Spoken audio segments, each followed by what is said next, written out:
because we get the question all the time, like, I'm working on my stuff, but my partner isn't working on it. It sounds like he's definitely supportive of you, obviously, but do you guys struggle in the space of like, you're trying to quote unquote work on the relationship or heal things, and he's not necessarily taking as much of an active role? And maybe he is. I don't want to put words in anybody's mouth, but this is the thing I hear a lot from people too, is like, well, they're not working on it. I'm doing a course and they don't want to do it. I'm reading the book and they don't want to read the book. My husband doesn't like reading the books, and it's so unique to each couple, but he shows up and fights for our love every day in so many ways. Like if I tell him, this hurts, he's like, cool, I'm going to try not to do that. Or if I say, it seems like the motivation behind what you're doing is this, he'll think about it, come back and be like, yeah, you're right. How do I stop that? Like he doesn't want to read the book on it because the book doesn't it's too much stuff that's not applicable to right now. But if he's like, here, I see what you're saying.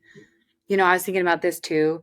Maybe this, what do you think? What should we do? Like, he's like a farmer about it. He's like, okay, you dig the hole, I'll throw the post in and then we'll pour with the wire. Like, once he understands, and he wants to understand, always wants to understand what's happening.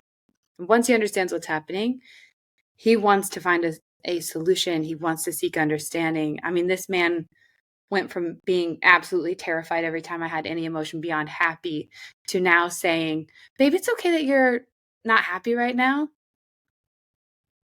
You don't have to change that. And then leaves. And I'm like, that's all I wanted.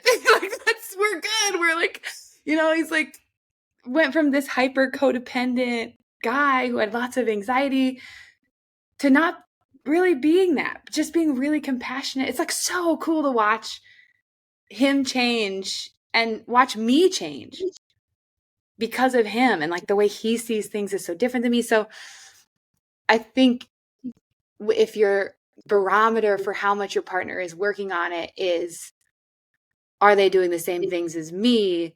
Then you'll never feel like they're working on it. But if your barometer is, I want to see where they're working on it and how, and have they changed, you'll find things that you don't do. You'll find things that they're doing that you're not. So it's just so easy to put our lens on them and like not even notice that they're doing so many beautiful things that are uniquely theirs. I think that's really, really profound. Right. I think that is such a huge thing right there that you just said, because oftentimes I agree, right? They are doing stuff that you might not even be aware of, or you might be aware of what they're doing, but you don't understand why they're doing it. And it is, in fact, something that is really healing and really profound and really important to them. And so I love that you brought that up. And I love just that perspective of like being willing to get really curious and looking at it through, rather than applying all of my filters and all of my thoughts onto them and onto my partner, just being able to open up and see it from a different lens and a different perspective. I think that's really, really important. What were you going to, wait, no, Steph, go. No, I was just going to say, yeah, it totally opens up a window of possibility, because we do get wrapped up in what we know and understand. And that is our point of view, our perspective. So when we don't see that reflected back, it looks like an opposition. In reality, it's another way. It's a partner next to you that's doing it their way. Yeah. And it's like, when you can take that context and recognize that, it's like a prism of possibility that opens up. It's a multifaceted color of different ways that they are contributed and bringing in. I love that you said that. I love that you brought up intention again. It's really big for you. And I like that so much. I used to ask something I've learned from my husband is that my questions can be too direct for some people. Because I like a blank page, but he doesn't. So the open-ended question for some people, they love open-ended questions like, what was your intention with that? And then they get the opportunity to be like, well, I wanted to show you love with the thing. Like, that's me. I will love that question.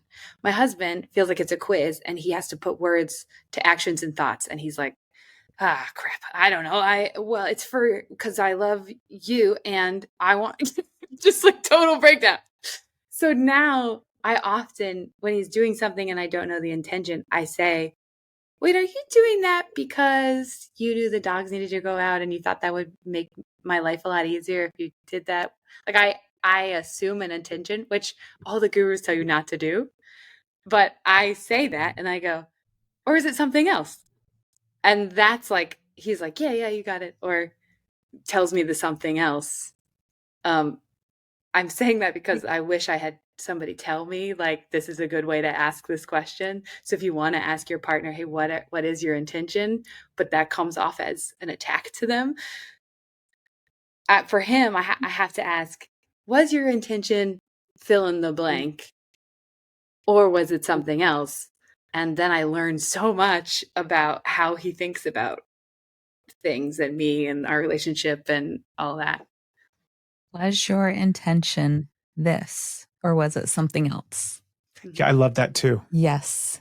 That's so, because there's a lot of times where I will get caught up in that same thing where I feel like like there's an expected answer.